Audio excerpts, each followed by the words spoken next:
Hi friends, എല്ലാവർക്കും പുതിയൊരു വീഡിയോയിലേക്ക് സ്വാഗതം. പ്രഭാവതി പാർവതിയോട് പറയും, എനിക്കൊരു ആവശ്യം വന്നു. അത് മറ്റാരും അറിയാതെ നിന്നെ ഒന്ന് അറിയിക്കണമെന്ന് തോന്നി. അതിനാണ് ഞാനിപ്പോൾ നിന്നെ കാണാൻ വന്നത്. അപ്പോൾ പാർവതി പറയും, എന്താ അമ്മയെ കാര്യം? അമ്മയുടെ ആവശ്യം സാധിച്ചു തരാൻ പറ്റുമോ എന്ന് എനിക്കറിയില്ല. അപ്പോൾ പ്രഭാവതി പറയും, അച്ഛൻ സ്ഥലത്തില്ല, സഹോദരനെ പോലീസ് കൊണ്ടുപോയി. ആ വിവരം പറഞ്ഞ് അച്ഛൻ അവളെ ഉപേക്ഷിച്ചു. ഇപ്പോൾ അവൾ ഒറ്റയ്ക്കാണ്. ഒരു സഹായത്തിന് ആരുമില്ല. ആ ഔട്ട് ഹൗസിൽ കിടന്ന് അവൾക്ക് എന്തെങ്കിലും സംഭവിച്ചാൽ ആര് സമാധാനം പറയും?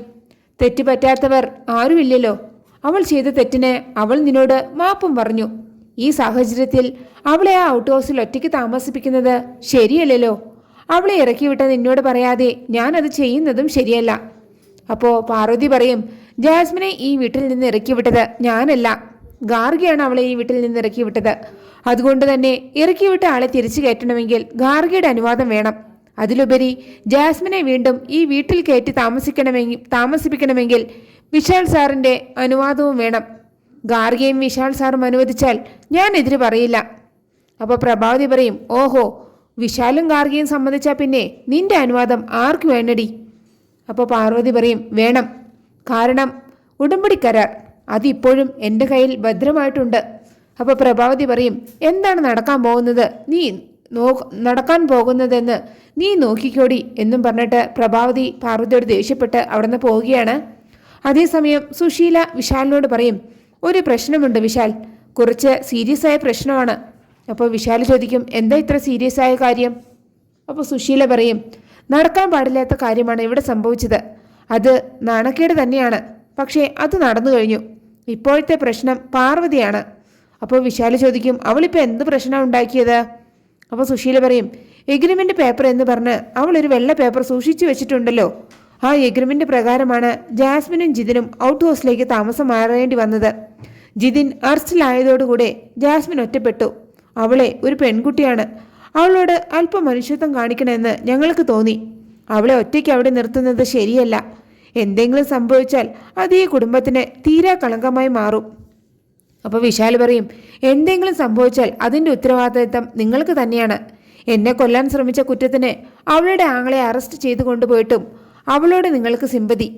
അങ്ങനെയെങ്കിൽ ഈ വീട്ടിൽ നിങ്ങൾ എനിക്ക് എന്ത് വിലയാണ് തന്നിരിക്കുന്നത്? എന്താ നിങ്ങളുടെ ഉദ്ദേശം? എന്നെ ഇല്ലാതാക്കാനാണെങ്കിൽ അത് നിങ്ങൾക്ക് ആർക്കെങ്കിലും ചെയ്യാവുന്നതല്ലേ ഉള്ളൂ. അതിനെന്തിനാണ് പുറത്തുള്ളവരുടെ കൂട്ടുപിടിക്കുന്നത്? ഇത് കേൾക്കുമ്പോൾ സുശീല ചോദിക്കും, നീ എന്തൊക്കെയാണ് പറയുന്നത്? നിന്നെ ഇല്ലാതാക്കാൻ ഞങ്ങൾ ശ്രമിക്കുന്നുവെന്നോ?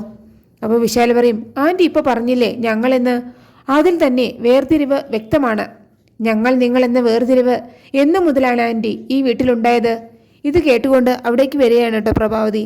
അപ്പോൾ പ്രഭാവതി വിശാലിനോട് പറയും, പാർവതി എന്ന മൂഷേട്ട നിന്റെ ജീവിതത്തിലേക്ക് കാല് കുത്തിയത് മുതൽ സ്വസ്ഥമായും സന്തോഷമായും കഴിഞ്ഞിരുന്ന ഈ കുടുംബം വെട്ടിമുറിച്ചു അവള്.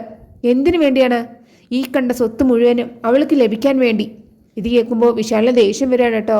അപ്പോൾ വിശാല് പ്രഭാവതിയോട് ചോദിക്കും, ഇവിടുത്തെ സ്വത്ത് വേണമെന്ന് അവൾ പറഞ്ഞു അമ്മേ. 1 രൂപ പോലും അവൾ ആരോടെങ്കിലും ഇതുവരെ ചോദിച്ചിട്ടുണ്ടോ?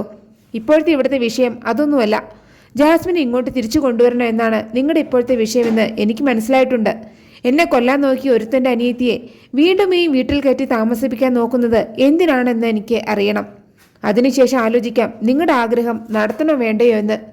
ഇതേ എൻ്റെ ഗതികേട് കൊണ്ട് അമ്മയോട് പറഞ്ഞതാണ്. അമ്മ എന്നോട് ക്ഷമിക്കണമെന്നും പറഞ്ഞിട്ട് വിശാൽ അകത്തേക്ക് കയറി പോവുകയാണ്. പിന്നെ പിറ്റേ ദിവസം രാവിലെ പാർവതി തുളസി തറയിൽ വിളക്ക് വെച്ച് കണ്ണുടച്ച് പ്രാർത്ഥിച്ച് നിൽക്കുകയാണ് കേട്ടോ. അതുകൊണ്ടുകൊണ്ട് അവിടേക്ക് വരികയാണ് ജാസ്മിൻ. അപ്പോൾ ജാസ്മിൻ പാർവതിയെ കാണിക്കാൻ വേണ്ടിയിട്ട് പ്രാർത്ഥിക്കുന്ന പോലെ നിൽക്കുകയാണ് കേട്ടോ. അത് കാണുന്ന പാർവതി ചോദിക്കും, എന്താ ജാസ്മിൻ, പൊന്നാങ്ങളെ ജയിലിലായ ശേഷം ഭക്തിമാർഗം സ്വീകരിച്ചോ? എന്താ ഇതിൻ്റെ പിന്നിലെ ഉദ്ദേശം? അപ്പോൾ ജാസ്മിൻ പറയും, ആക്ഷേപിച്ചോളൂ പാർവതി, പക്ഷേ വാക്കുകൾ കൊണ്ട് മനസ്സിനെങ്ങനെ വേദനിപ്പിക്കരുത്. അപ്പോൾ പാർവതി പറയും, നമ്മൾ തമ്മിൽ കണ്ടുമുട്ടിയത് മുതൽ എൻ്റെ മനസ്സിനെ വേദനിപ്പിക്കുന്നവള് നീയാണ്. എൻ്റെ ഏത് വാക്കുകളാണ് നിന്നെ മുറിവേൽപ്പിച്ചത്? അപ്പോൾ ജാസ്മിൻ പറയും, നിന്റെ ചോദ്യങ്ങൾക്ക് മറുപടി പറയാനുള്ള ഒരു അവസ്ഥയിലല്ല ഞാനിപ്പോൾ ഉള്ളത്. ഒരു അനാഥയുടെ അവസ്ഥയാണ് എനിക്കിപ്പോൾ ഉള്ളത്. ജിതിൻ പോയതോടുകൂടെ ആ ഔട്ട് ഹൗസിൽ ഭയന്ന് വിറിച്ച് കഴിയാണ് ഞാൻ. ഇത് കേൾക്കുമ്പോൾ പാർവതി ചോദിക്കും, ഭയമോ? നിനക്കോ? ഇങ്ങനെയൊന്നും അല്ലല്ലോ നീ അന്ന് പറഞ്ഞുകൊണ്ട് നടന്നത്. അപ്പോൾ ജാസ്മിൻ പറയും, നീ എന്നെ കൂടുതൽ വേദനിപ്പിക്കരുത്. ഏട്ടൻ ജയിലിലായതോടുകൂടെ ഞാൻ ഒറ്റപ്പെട്ടു പോയി. ഞാൻ കാരണമാണ് ഏട്ടൻ ജയിലിലായതെന്നാണ് എൻ്റെ പപ്പ പോലും പറയുന്നത്. അപ്പോൾ പാർവതി പറയും അത് പറഞ്ഞത് സത്യമല്ലേ? അപ്പോൾ ജാസ്മിൻ പറയും അല്ല, പിടിക്കപ്പെടുമെന്ന് മനസ്സിലായപ്പോൾ അവൻ തുറന്നു പറഞ്ഞതാണ് സത്യം. ഞാൻ വിശാലിനോടും പാർവതിയോടും മാപ്പ് ചോദിച്ചില്ലേ, അതെന്തിനാണ്? കുറ്റബോധം. സത്യമായും ഞാൻ ഇതൊന്നും അറിഞ്ഞ കാര്യങ്ങളല്ല പാർവതി. അപ്പോൾ പാർവതി പറയും നീ ഇത്രയൊക്കെ എന്നോട് പറയണമെങ്കിൽ നീ എന്തോ മനസ്സിൽ ഉദ്ദേശിച്ചിട്ടുണ്ട്. അതെന്തായാലും മറ്റാരുടെയും നന്മയ്ക്കായിരിക്കില്ല, നിന്റെ എന്തോ ഒരു ലക്ഷ്യത്തിന് വേണ്ടി തന്നെയായിരിക്കും. അപ്പോൾ ജാസ്മിൻ പറയും ഞാൻ എന്ത് പറഞ്ഞാലും പാർവതി വിശ്വസിക്കില്ല എന്ന് എനിക്കറിയാം. ഞാൻ ആൻറ്റിയോട് ഒരു കാര്യം പറഞ്ഞിരുന്നു, അത് പാർവതി അറിഞ്ഞോ എന്ന് എനിക്കറിയില്ല. അപ്പോൾ പാർവതി പറയും അറിഞ്ഞു. അമ്മ പറഞ്ഞതും നീ ഇപ്പോൾ എന്നോട് പറഞ്ഞതും ഒരേ കാര്യമാണെന്ന് മനസ്സിലാക്കാനേ വലിയ ബുദ്ധിയുടെ ഒന്നും ആവശ്യമില്ല. അതിന് ഒറ്റ ഉത്തരമേ ഉള്ളൂ, നിന്നെ ഇവിടെ നിന്ന് ഇറക്കി വിട്ടത് ഗാർഗിയാണ്. അവൾ സമ്മതിക്കണം, പിന്നെ വിശാൽ സാറ് സമ്മതിക്കണം. നീ പോയി ആദ്യം അവരുടെ സമ്മതം വാങ്ങിയിട്ട് വാ, എന്നിട്ട് ആലോചിക്കാം എന്തു വേണമെന്ന് എന്നും പറഞ്ഞിട്ട് പാർവതി അകത്തേക്ക് പോവുകയാണ്. അപ്പോഴാണ് അവിടേക്ക് സുശീല വരുന്നത് കേട്ടോ. എന്നിട്ട് സുശീല ജാസ്മിനോട് ചോദിക്കും എന്താ രാവിലെ അവളുമായിട്ട് ഒരു ഏറ്റുമുട്ടലേ? അപ്പോൾ ജാസ്മിൻ പറയും ഏറ്റുമുട്ടലൊന്നും അല്ല ആൻറ്റി, അനുനയത്തിൻ്റെ ഭാഷയിൽ ഒരു നിവേദനം കൊടുക്കാൻ നോക്കിയതാണ്, പക്ഷേ ഏറ്റില്ല. ഗാർഗിയും വിശാലും സമ്മതിച്ചാലേ എനിക്ക് ഈ വീട്ടിലേക്ക് തിരിച്ചു വരാൻ പറ്റൂ. അപ്പോൾ സുശീല പറയും ആദ്യം നീ വിശാലിൻ്റെ പ്രീതി സമ്പാദിക്കണം. അപ്പോൾ ജാസ്മിൻ പറയും അതിന് ഞാൻ കുറേ ശ്രമിച്ചതാണ്, പക്ഷേ ഒന്നും ഏറ്റില്ല ആൻറ്റി. അപ്പോൾ സുശീല പറയും ആണുങ്ങൾ ഇഷ്ടം എന്താണെന്ന് അറിയോ നിനക്ക്? രുചികരമായ ഭക്ഷണം സ്വന്തം വീട്ടിൽ നിന്ന് കഴിക്കുക എന്നതാണ്. ആ അടുക്കളക്കാരി വിശാലിന് നല്ല ഭക്ഷണം ഉണ്ടാക്കി കൊടുക്കുന്ന പോലെ നീയും വിശാലിന് നല്ല ഭക്ഷണം ഉണ്ടാക്കി കൊടുത്തു നോക്ക്, അപ്പോൾ കാണാം വിശാലിനുള്ള മാറ്റം. അപ്പോൾ ജാസ്മിൻ പറയും അതിനെനിക്ക് കുക്കിംഗ് ഒന്നും അറിയില്ല, ഒരു ചായ പോലും നേരെ ഉണ്ടാക്കാൻ അറിയില്ല. അപ്പോൾ സുശീല പറയും ഞാൻ സഹായിക്കാം, നമുക്കൊന്ന് ശ്രമിച്ചു നോക്കാം. ഇന്ന് വിശാലിനുള്ള ബ്രേക്ക്ഫാസ്റ്റ് ഭാവി വധു ജാസ്മിൻ്റെ വക എന്നും പറഞ്ഞിട്ട് സുശീല ജാസ്മിനെയും കൂട്ടിക്കൊണ്ട് അകത്തേക്ക് പോവുകയാണ്. അതേസമയം ഒരു പോലീസ് വന്നിട്ട് ശേഖരനോട് പറയും തൻ്റെ റിലീസ് അപ്രൂവ് ആയിട്ടുണ്ട് കേട്ടോ. ഇത് കേൾക്കുമ്പോൾ ശേഖരൻ പറയും എല്ലാത്തിനും നന്ദിയുണ്ട് സാറേ, സാർ എനിക്ക് ഒരു ഉപകാരം കൂടി ചെയ്തു തരണം. ഞാൻ ഇനി തിരിച്ചു വരുമ്പോൾ ഈ സെല്ല് തന്നെ എനിക്ക് തിരികെ തരുമോ?